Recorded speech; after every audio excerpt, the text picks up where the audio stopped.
Hello and welcome to IGNOU BAPSH। आज हम BPSC 110 का यूनिट नंबर 13 देखने जा रहे हैं, जिसका टाइटल है ऑल्टरनेटिव पर्सपेक्टिव्स ऑन ग्लोबलाइजेशन। तो इस यूनिट में हम कुछ टॉपिक्स को यहाँ पर स्किप करने वाले हैं। सबसे पहला टॉपिक आता है हमारे पास इंट्रोडक्शन। इंट्रोडक्शन और ये जो सेकंड वाला टॉपिक है अंडरस्टैंडिंग ग्लोबलाइजेशन, इन दोनों टॉपिक्स को आज हम नहीं करने वाले हैं, क्योंकि ये दो टॉपिक्स ऐसे हैं जो कि हम यूनिट नंबर 1 से देखते आ रहे हैं कि ग्लोबलाइजेशन आया कब, कौन सी सेंचुरी में ग्लोबलाइजेशन ने अपनी जो अटेंशन गेन की, ठीक है। उसके बाद ग्लोबलाइजेशन के टाइप्स क्या क्या होते हैं, तो ये सब हम यूनिट नंबर 1 से ही पढ़ते आ रहे हैं। तो ये टॉपिक्स आज हम स्किप करने वाले हैं। और सेकंड जो टॉपिक हम स्किप करेंगे वो होने वाला है टाइप्स ऑफ ग्लोबल। ये हम यूनिट नंबर 1 में कवर कर चुके हैं, तो ये यहाँ पर रिपीटेशन में दे रखा है। तो शुरुआत सबसे पहले करते हैं आज हम फेजेस ऑफ ग्लोबलाइजेशन से। तो phases of globalization Thomas Friedman नाम के एक स्कॉलर ने दिया 2005 में। और ये कहते हैं कि ग्लोबलाइजेशन कोई एक फेज़ नहीं है, इसके 3 फेज़ हैं, जिसकी शुरुआत होती है 1492 से और अंत होता है 1800 तक। ये जो पहली एज होती है, इसे हम एज ऑफ मर्केंटलिज्म या एज ऑफ कॉलोनियलिज्म भी कह सकते हैं, जहाँ पर जो कॉलोनियल पावर्स होती हैं वो अपनी ओवरसीज ट्रेड को बढ़ाने के लिए कॉलोनीज को कैप्चर करना चालू करती हैं, ताकि उनके रिसोर्सेज एक्सट्रैक्ट करके अपने यहाँ ले जाएं, वहाँ से फिनिश प्रोडक्ट बना के दूसरी जगहों पर बेचें। तो ये रहता है फर्स्ट स्टेज में। सेकेंड स्टेज शुरू होती है 1800 से और चलती है मिड 20th सेंचुरी तक, till the end of world war 2। अब ये जो पीरियड होता है वो होता है पैक्स ब्रिटानिका की एज।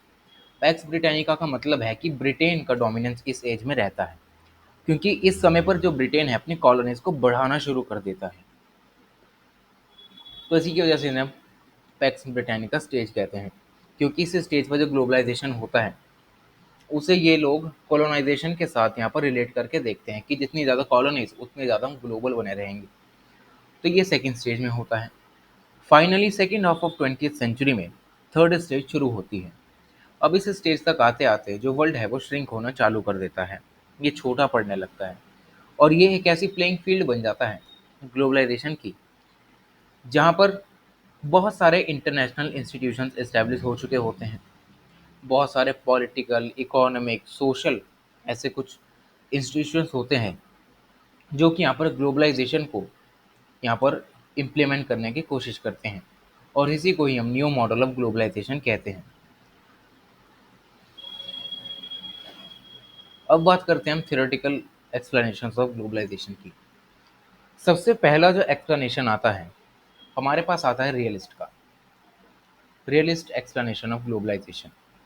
रियलिस्ट का ये मानना होता है कि जो वर्ल्ड स्टेज है या जो इंटरनेशनल कम्युनिटी है उसमें जो मेन एक्टर होता है वो होता है सॉवरन स्टेट्स। उसके बाद ये रियलिस्ट कहते हैं कि ये जो ग्लोबलाइजेशन है हमें उसमें रिलेटिव डिस्ट्रीब्यूशन ऑफ पावर करना चाहिए, ठीक है। इसका मतलब हमें सबको इक्वल पावर देनी चाहिए। ऐसा नहीं होना चाहिए कि जिस स्टेट के पास, जिस देश के पास ज़्यादा पैसा है, बड़ी मिलिट्री है, उसे ही हम सारा तरीके का पावर दे रहे हैं, ज़्यादा रिप्रेजेंटेशन दे रहे हैं। ये यहाँ पर इक्वालिटी की बात करते हैं।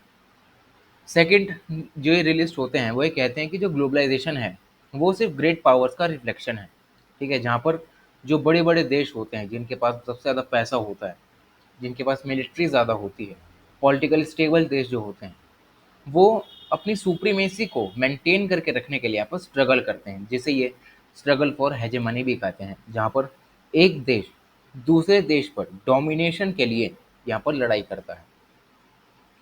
और लास्टली ये जो रियलिस्ट होते हैं अपने कुछ दो कोर बिलीव्स बता के रखते हैं ग्लोबलाइजेशन के ऊपर। पहला, कि ये जो हमारी सोवरन स्टेट है वो ही इंटरनेशनल पॉलिटिक्स में सेंटर में रहेगी, कोई और अदर कोई देश नहीं आ सकता, कोई ऑर्गेनाइजेशन नहीं आ सकती, सिर्फ हमारी स्टेट सेंटर में रहेगी। सेकंड, ये कहते हैं कि हमें हाई पॉलिटिक्स को ज़्यादा फेवर करना चाहिए ओवर लो पॉलिटिक्स।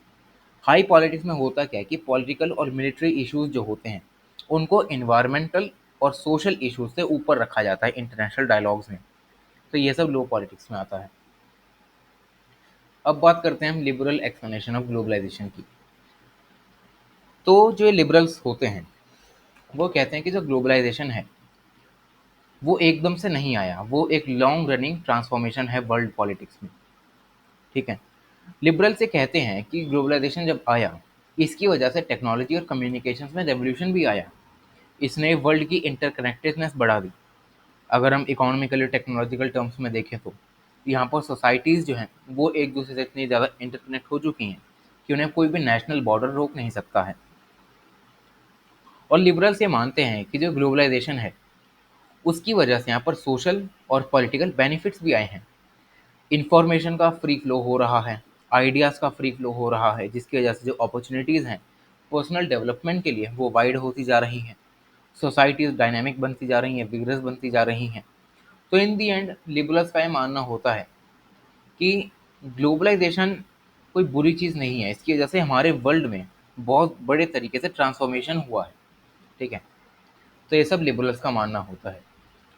थर्ड जो आता है वो आता है हमारे पास मार्क्सिस्ट एक्सप्लेनेशन ऑफ ग्लोबलाइजेशन। तो मार्क्सिस्ट ग्लोबलाइजेशन को कुछ इस तरीके से पोर्ट्रे करते हैं कि ये एक बहुत बुरी चीज़ है। तो मार्क्सिस्ट ये कहते हैं कि जो ग्लोबलाइजेशन आया इसने एक ग्लोबल कैपिटलिस्ट ऑर्डर को एस्टेब्लिश कर दिया जो कि अनइवन है, हायरार्कियल ऑर्डर पे चलता है, रिच और पुअर के बीच में गैप को बढ़ा देता है। ठीक है, तो ये सब मार्क्सिस्ट का कहना होता है, क्योंकि मार्क्सिस्ट हम बीपीएससी 101 से पढ़ते आ रहे हैं कि कैपिटलिज्म के पीछे हाथ धोकर पड़े रहते हैं, इन्हें कैपिटलिज्म से बहुत ज़्यादा नफरत है। तो इसीलिए ग्लोबलाइजेशन को ये ऐसे ही पोर्ट्रे करते हैं कि कैपिटलिस्ट जो कंट्रीज़ हैं, जो पूंजीवादी देश हैं, जहाँ पर अमीर लोग ज़्यादा हैं, बस ग्लोबलाइजेशन उन्हें ही फ़ायदा देता है, बाकी गरीब को कोई पूछता भी नहीं है। तो ये कहना रहता है मार्क्सिस्ट स्कॉलर्स का। उसके बाद एक और मार्क्सिस्ट स्कॉलर आता है हमारे पास, इमैनुअल वॉलस्ट्रीन, जो कि स्ट्रक्चरल इम्बैलेंस की थियरी देते हैं। वो ये कहते हैं कि आज के टाइम पर जो वर्ल्ड है उसे हम तीन तरीके के एरियाज में बांट सकते हैं in the terms of global economy. सबसे पहला आता है कोर, जो कि बहुत ही अमीर देश होते हैं। पेरिफेरल, सॉरी, सेकंड आते हैं हमारे पास सेमी पेरिफेरल, जो कि उनसे कम अमीर होते हैं पर इनकी भी हालत ठीक ठाक रहती है। थर्ड आते हैं पेरीफेरी स्टेट, जो कि बहुत ही ज़्यादा गरीब स्टेट्स होते हैं इकोनॉमी की टर्म्स में, अगर मैं बात करूँ तो ये सब इनका कहना होता है कि ग्लोबलाइजेशन की वजह से ये सब हमें डिवीजन देखने को मिल रहा है। ठीक है, इसकी वजह से एग्जिस्टिंग सिस्टम जो है ये इसको और डीप में लेके जाता है। डेमोक्रेटिक अकाउंटेबिलिटी वीक होने लगती है स्टेट्स की, पॉपुलर रिस्पॉन्सिवनेस कम हो जाती है। ठीक है, और बाद में ये कहते हैं कि जो ग्लोबलाइजेशन है उसकी वजह से इनक्वालिटीज़ बढ़ी हैं ग्लोबल कैपिटलिस्ट सिस्टम में, क्योंकि आज के टाइम पर इनका ये कहना होता है कि जिसके पास पैसा है, जिसके पास पावर है, वही कंट्रोल करता है। ठीक है, जैसे कि यूएस हो गया, ईयू हो गया। तो ग्लोबलाइजेशन के अकॉर्डिंग ये कुछ ऐसी टर्म्स हैं जो कि न्यू मार्क्सिस्ट कह के रखते हैं कि ग्लोबलाइजेशन मतलब सिर्फ अमीर देश या अमीर लोग, और इनके ऊपर ये नहीं जाते हैं। नेक्स्ट टॉपिक हमारे पास आता है टाइप्स ऑफ ग्लोबलिस्ट।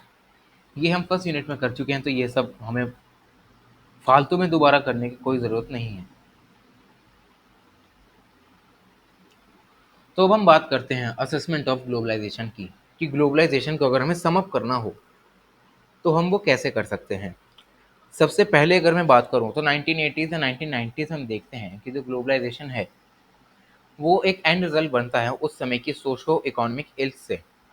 ठीक है, अब इन ट्रेडिशनल से हम मॉडर्न पर जाते हैं थ्रू ग्लोबलाइजेशन, तो ये हमें यहाँ पर बताया गया है। अब ग्लोबलाइजेशन को इतना प्रमोशन मिलता कहाँ से है, तो ग्लोबलाइजेशन को पूरे वर्ल्ड ओवर जो प्रमोट करने का काम किया है वो किया है टीएनसीज ने, जो कि होती हैं ट्रांस नेशनल कॉरपोरेशंस।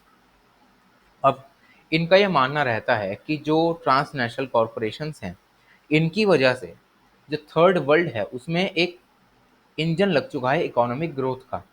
क्योंकि पहले के टाइम पर अगर हम देखें तो पहले के देश जो होते थे बड़े कंजर्वेटिव होते थे, अपने यहाँ किसी दूसरी कंपनी को आने ही नहीं देते थे। अगर आने भी देते थे तो बहुत ज़्यादा टैरिफ लगा दिया करते थे, बैरियर्स लगा दिया करते थे। ठीक है, एक तरीके से हम प्रिवेंटिव, जो प्रिवेंटिव मेजर्स होते हैं उस समय पर वो देश लिया करते थे।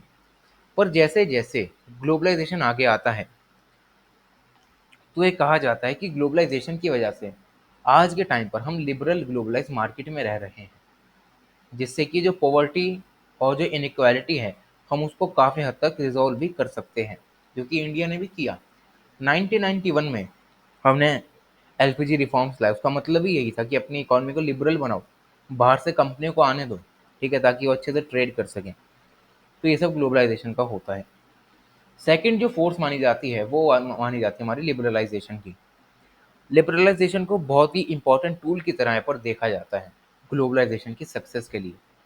पहले लिबरलाइजेशन में होता क्या है कि बेफालतू के जो भी टैरिफ्स होते हैं जीएटीटी के शेड्यूल्स के अंदर, या किसी भी तरीके का कोई बेफालतू का टैक्स है, उसको लिबरलाइजेशन के अंदर या तो पूरी तरीके से एलिमिनेट कर दिया जाता है, या तो पूरी तरीके से ख़त्म कर दिया जाता है, रिड्यूस कर दिया जाता है थ्रू एसपीएस और टीबीटी, जिसे हम साइटो सैनिटरी और टेक्निकल बैरियर टू ट्रेड, ये सब जीएटीटी के कुछ शेड्यूल्स के अंदर आते हैं। तो इससे होता क्या है कि इंपोर्ट और एक्सपोर्ट जो प्रोसीजर्स होते हैं वो बहुत ही ईजी हो जाते हैं। देशों को आसानी होती है इंपोर्ट एक्सपोर्ट करने में, क्योंकि पहले के देशों में इंपोर्ट ड्यूटी ज़्यादा है, एक्सपोर्ट ड्यूटी ज़्यादा है। तो इसकी वजह से ये जो देश होते थे वो इंपोर्ट एक्सपोर्ट करने से डरते थे, इसलिए कंजर्वेटिव बने। तो ग्लोबलाइजेशन के आने के बाद, स्पेशली लिबरलाइजेशन की अगर मैं बात करूं, तो ये सारे बैरियर्स हट चुके हैं और आज हम एक लिबरल ग्लोबलाइज मार्केट में रहते हैं। सेकंड पॉइंट ये दिया जाता है कि जो ग्लोबलाइजेशन है उसने इंपोर्ट एक्सपोर्ट के जो कोटाज हैं उसको एनिबलेट कर दिया है। जो भी फॉरेन कैपिटल पर रेस्ट्रिक्शंस लगती थी उसको रिमूव कर दिया है डोमेस्टिक मार्केट में, ताकि जो भी कंपनी हमारे देश में पैसा लगाना चाह रही है, कोई इंफ्रा डेवलप करना चाह रही है, तो वो आराम से कर सके, जिससे कि लेबर इंटेंसिव होगा, ठीक है, जॉब, लोगों को जॉब मिलेगी, पर इसके साथ ही साथ इन्वायरमेंटली पॉल्यूटिंग भी रहेगा, ठीक है। क्योंकि ग्लोबलाइजेशन जब आया, चीज़ तो अच्छी है, पर साथ ही साथ उसके कुछ नुकसान भी हैं, जो कि सबसे बड़ा नुकसान आज हमें झेलने को मिल रहा है, जो कि है इन्वायरमेंटल पॉल्यूशन, जो कि इंडस्ट्री से आता है। तो ये सब हम ग्लोबलाइजेशन को सम अप करने के लिए लगा सकते हैं।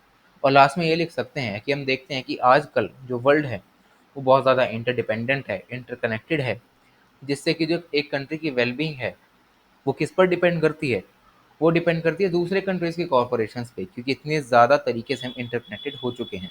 आज अगर किसी कंट्री को किसी पर्टिकुलर टॉपिक पे कोई डिसीजन सुनाना है, तो वो सब कुछ सोच कर सुनाती है। ऐसा ना हो कि ये देश मेरे से साथ छोड़ दे, ठीक है, इसका साथ रहेगा कि नहीं रहेगा। तो ये सबको ध्यान में रखते हुए इंटरकनेक्टेडनेस की वजह से आज ये सब हमें देखने को मिल रहा है। अब बात करते हैं हम ग्लोबलाइजेशन के कुछ एडवर्स इम्पैक्ट्स की।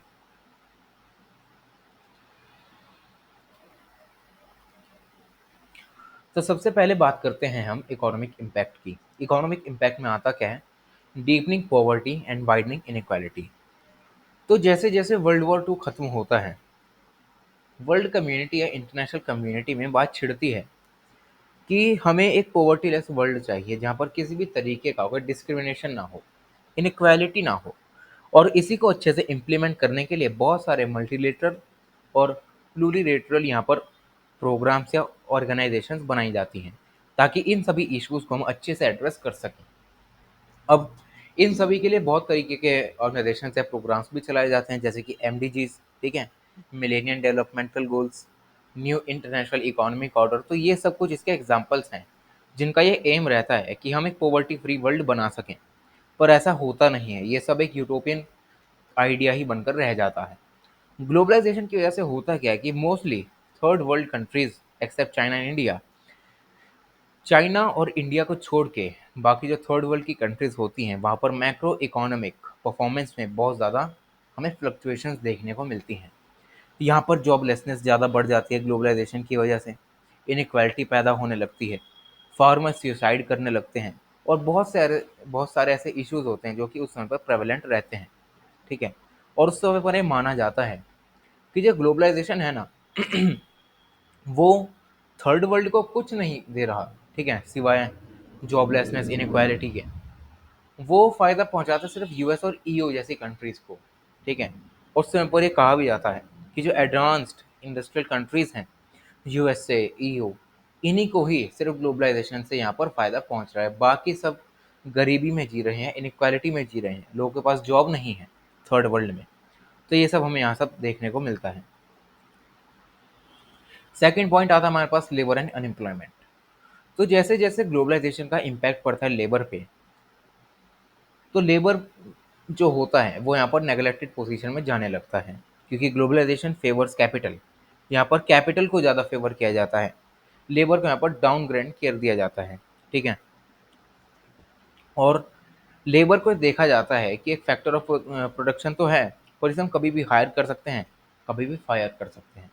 तो हायर एंड फायर जो ये नोशन है इस टाइम पर बहुत ज़्यादा कॉमन होने लगता है, क्योंकि जो डेवलप्ड कंट्रीज़ होती हैं वो क्या करती हैं कि इतनी एडवांस टेक्नोलॉजिकल मशीनें लाती हैं जहाँ पर जो लेबर है उसकी ज़रूरत बहुत ही कम पड़ती है।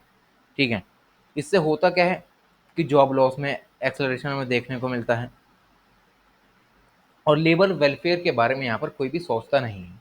ठीक है, वाइट कॉलर जॉब्स जो होती हैं वो ब्लू कॉलर जॉब्स को यहाँ पर रिप्लेस करने लगती हैं। Skilled managerial jobs blue collar वाली जॉब्स को यहाँ पर रिप्लेस करने लगती हैं। लेबर अगर एक इंडस्ट्रियल एरिया से दूसरे इंडस्ट्रियल एरिया में जाता है तो उसे दिमाग में ये नहीं आता कि मुझे आगे नौकरी मिलेगी कि नहीं मिलेगी, क्योंकि वहाँ पर ग्लोबल एक्सप्लॉयटेशन मॉडल काम करता है। ठीक है, लेबर को इतना एक्सप्लॉयट करो, पूरे पूरे दिन काम कराओ, वेजेस इतनी दो, तो लेबर काम क्यों करेगा, जॉबलेस उसे ज़्यादा अच्छा लगेगा। तो ये सब लेबर एंड अनएम्प्लॉयमेंट में रहता है। थर्ड आता है हमारे पास पॉलिटिकल इम्पैक्ट। तो पॉलिटिकल इम्पैक्ट को यहाँ पर सेकंड एडवर्स इम्पैक्ट माना जाता है स्कॉलर्स के द्वारा, क्योंकि इस समय पर जो स्कॉलर्स होते हैं वो ये कहते हैं कि जो ग्लोबलाइजेशन है उसने एक स्टेट के पोटेंशियल पर यहाँ पर क्वेश्चन मार्क उठा के रख दिया है, क्योंकि ग्लोबलाइजेशन में जो स्टेट्स होती हैं वो बहुत ही ज़्यादा इंटरडिपेंडेंट होती हैं एक दूसरे पे ग्लोबल लेवल में।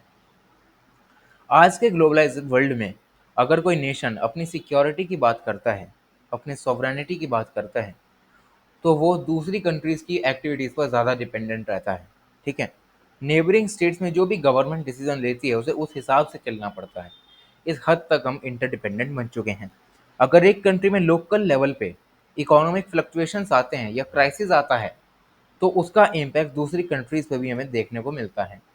तो ये सब एडवर्स इम्पैक्ट हैं पॉलिटिकली अगर हम देखें ग्लोबलाइजेशन के। तो नेक्स्ट आता है हमारे पास लियो लिबरल ग्लोबलाइजेशन। तो नियो लिबरल जो लोग होते हैं वो कहते हैं कि हम एक नया मॉडल लेके आए हैं। ठीक है, जिसे हम नियो कंजर्वेटिज्म भी कहते हैं, और अमेरिका अपने आप को इसका पैटर्न मानता है।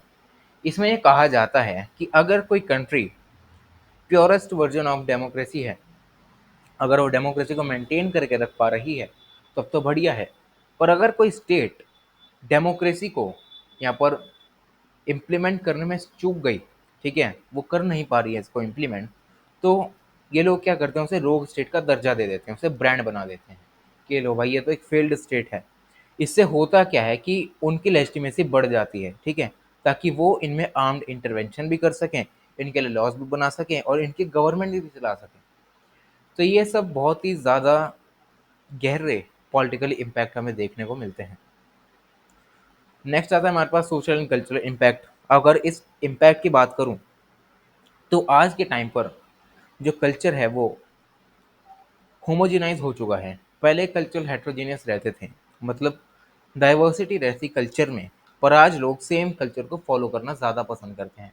डाइवर्सिटी को यहाँ पर देखा ही नहीं जाता। ठीक है, डाइवर्सिटी को ये माना जाता है कि चलो भाई डाइवर्सिटी तुम अकेले में रहो। ठीक है, लोग सारा कॉमन जो कल्चर है वो अपना रहे हैं, डाइवर्स लोग तुम अलग रह सकते हो। तो ग्लोबलाइजेशन की वजह से ये सब भी हुआ है। लोग अपनी जो ट्रेडिशनल ड्रेसेस होती हैं, ट्रेडिशनल कल्चर होता है, उसको फॉलो ना करके वो सेम कल्चर को यहाँ पर ज़्यादा फॉलो करना पसंद करते हैं, ताकि वो मॉडर्न वर्ल्ड के साथ यहाँ पर कोप अप कर सकें। तो ये सब सोशल एंड कल्चरल इम्पैक्ट में आता है। ठीक है, और ग्लोबलाइजेशन की वजह से जो कम्युनिटी है उस पर भी बहुत बड़ा इम्पैक्ट आया है, क्योंकि पहले के टाइम पर जो इंडिविजुअल है वो जो उसे अच्छा लगे वो कर सकता था, पर आज ये कहा जाता है कि उसे रेशनल होकर यहाँ पर चॉइस लेनी चाहिए। ठीक है, सब कुछ ऑल्टरनेटिव्स को एक्सप्लोर करने के बाद उसे रेशनल चॉइस लेनी चाहिए और उसके बाद वो यहाँ पर आगे बढ़ सकता है। इसकी वजह से यहाँ पर सेल्फिशनेस की वैल्यूज़ ज़्यादा आई हैं। ठीक है, ह्यूमैनिटेरियन वैल्यूज़ जो हैं, इंसानियत जो खत्म होती जा रही है, लोग इंडिविजुअल जो इंडिविजुअलिज्म है उसकी तरफ ज़्यादा जाते जा रहे हैं। तो ये सब कल्चरल इम्पैक्ट में आता है। लास्ट इम्पैक्ट हमारे पास आता है इन्वायरमेंटल डिटेरियोरेशन, कि इन्वायरमेंट पर हमारा इसका क्या प्रभाव पड़ता है। तो ग्लोबलाइजेशन की वजह से इन्वायरमेंट पर बहुत ज़्यादा इम्पैक्ट पड़ा है। इंडस्ट्रीज़ अगर हमें सेटअप करनी है तो हमें उस पर्टिकुलर एरिया के या तो पेड़ साफ करने पड़ेंगे, ज़मीन साफ करनी पड़ेगी, उसके बाद हम उस पर अपनी इंडस्ट्री सेटअप कर सकते हैं, जिसकी वजह से जो वो पर्टिकुलर इन्वायरमेंट है वो डिसबैलेंस हो जाता है। ठीक है, तो इसी को यहाँ पर बचाने के लिए वर्क ह्यूमन फ्यूचर जो है यहाँ पर एक रिपोर्ट लाई जाती है, ताकि सस्टेनेबल डेवलपमेंट को यहाँ पर इम्प्लीमेंट कराया जा सके। ठीक है, कुछ यहाँ पर टीएनसीज की भी मदद ली जाती है, ताकि जो बड़ी बड़ी कंट्रीज़ हैं उनकी हेल्प से हम यहाँ पर अपने जो इन्वायरमेंट है उसको बचा सकें। तो ये सब यहाँ पर इन्वायरमेंटल डिस्ट्रक्शन में आता है।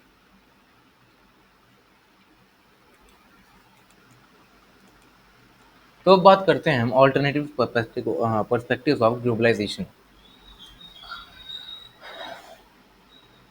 तो मैथ्यू क्यूरेन यहाँ पर एक स्कॉलर हैं, वो यहाँ पर दो तरीके के सिंड्रोम्स के बारे में बताते हैं। एक होता है टीना, एक होता है टामा। जो टी आई एन ए वाले होते हैं, टीना वाले होते हैं, ये कहते हैं कि there is no alternative to globalization, की ग्लोबलाइजेशन का कोई भी ऑल्टरनेटिव नहीं है। ठीक है, और वह जो टामा वाले होते हैं, टी ए एम ए वाले, वो कहते हैं देयर आर मैनी ऑल्टरनेटिव्स।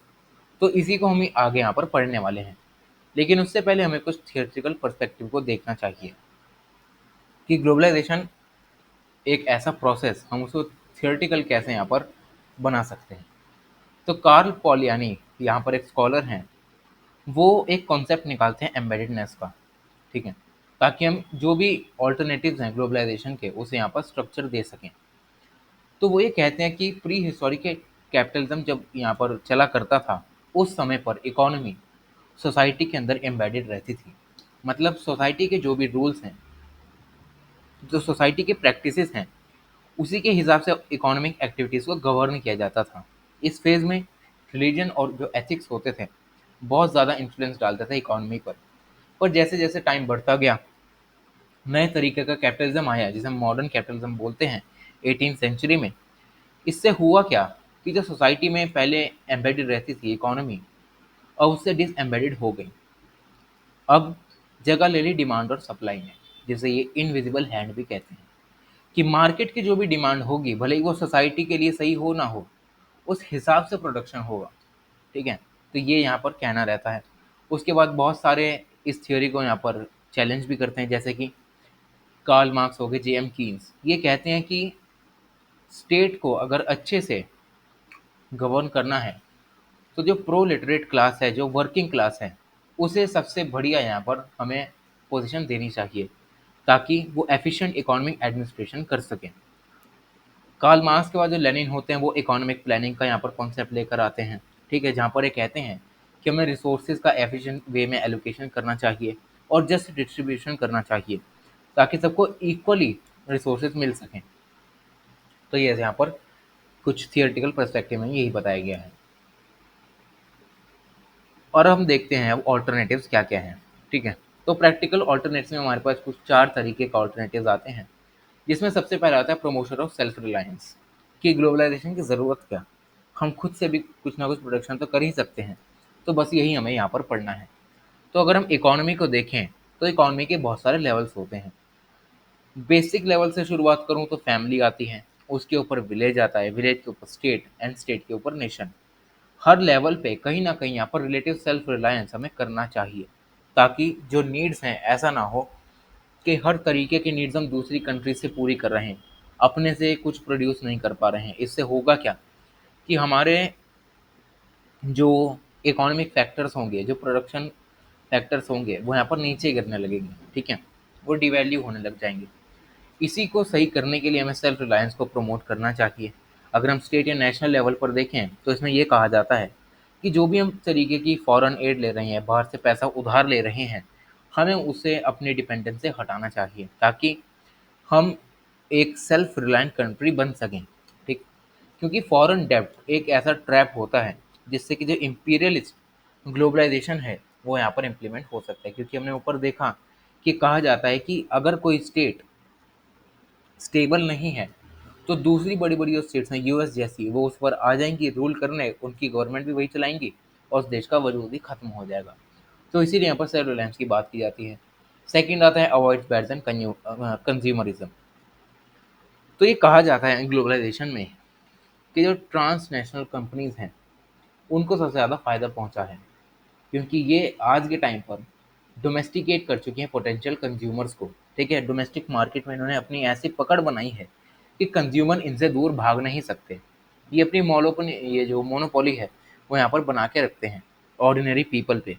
इससे होता क्या है कि कंज्यूमरिज्म को यहाँ पर बढ़ावा मिलता है, और कंज्यूमरिज्म की वजह से ही जो लोग हैं वो ज़्यादा उधार लेने लगते हैं। ठीक है, इंडेप्टेडनेस में वो मरने लगते हैं और इवन सुसाइड भी कर लेते हैं।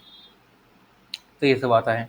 थर्ड पॉइंट आता है हमारे पास आईटी टू रीबिल्ड कम्युनिटी। तो ग्लोबलाइजेशन की वजह से जो कम्युनिटी है, हमने ऊपर भी ये देखा था कि कम्युनिटी में बहुत ज़्यादा फ्रेगमेंटेशन हो चुका है। ठीक है, कम्युनिटी रही ही नहीं। ठीक है, सब इंडिविजुअली रहना पसंद करते हैं। तो इसी को फैसिलिएट करने के लिए जो हमारी इंफॉर्मेशन मीडिया है, हमें उसे अच्छे से यूज़ करना चाहिए ताकि हम कम्युनिटी को रीबिल्ड कर सकें, क्योंकि मीडिया का रोल बहुत ही इम्पॉर्टेंट रोल होता है किसी भी देश में। ठीक है, और इसमें कहा जाता है कि जो मीडिया है उसे फेयर और ओपन रहना चाहिए, ताकि जो भी लोग हैं उनके पास जो भी घटनाएं घट रही हैं उन्हें पता रहें। ठीक है, जैसे कि over crowded cities, quick spread of new infections, global warming, world wide disparity में ग्रोथ। तो ये सारे कुछ ऐसे मुद्दे हैं जिनको हम ओपनली उठा सकते हैं, ताकि लोगों को पता रहे कि उनके आसपास हो क्या रहा है। नेक्स्ट पॉइंट हमारे पास आता है डिसेंट्रलाइज प्लानिंग। तो अगर हमें ग्लोबलाइजेशन को अच्छे से रेजिस्ट करना है तो हमें ग्रास रूट सोशल लेवल पर हमें यहाँ पर डिसेंट्रलाइज प्लानिंग करनी चाहिए। जैसे कि सेल्फ हेल्प ग्रुप्स हम बना सकते हैं। ठीक है, जो कि अपनी इकोनॉमिक इंस्टीट्यूशंस बनाए इंडिविजुअल इंडिपेंडेंट, ताकि वहाँ के जो लोकल लोग हैं उनको यहाँ पर एम्पावरमेंट मिल सके, ताकि ग्लोबलाइजेशन को अवॉइड कर सकें, रेजिस्ट कर सकें।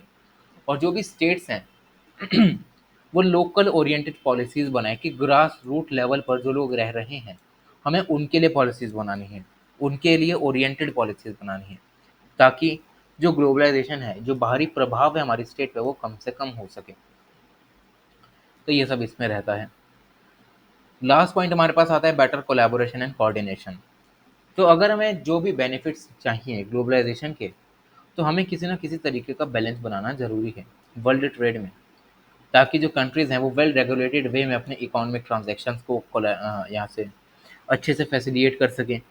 डेवलप्ड और जो डेवलपिंग कंट्री हैं वो एक साथ कोऑपरेटिवली एक्ट करें, ताकि रिच और पुअर का गैप कम हो सके।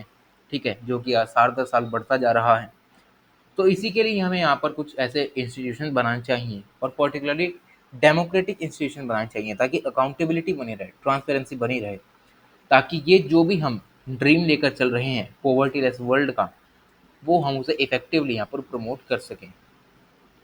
तो ये था इस पूरे यूनिट में। ये यूनिट इतना ज़्यादा इम्पोर्टेंट नहीं है, क्योंकि आज तक जो मैंने 4 पेपर एनालाइज़ किए उसमें मुझे कोई इसका वो नहीं मिला, क्वेश्चन नहीं मिला। और खैर इग्नू का कुछ पता नहीं, कुछ भी पूछ सकता है। तो हमें इसकी बस ऊपर ऊपर से रीडिंग ले सकते हैं, बाकी ये चैप्टर बहुत ही ज़्यादा आसान है। तो थैंक यू सो मच।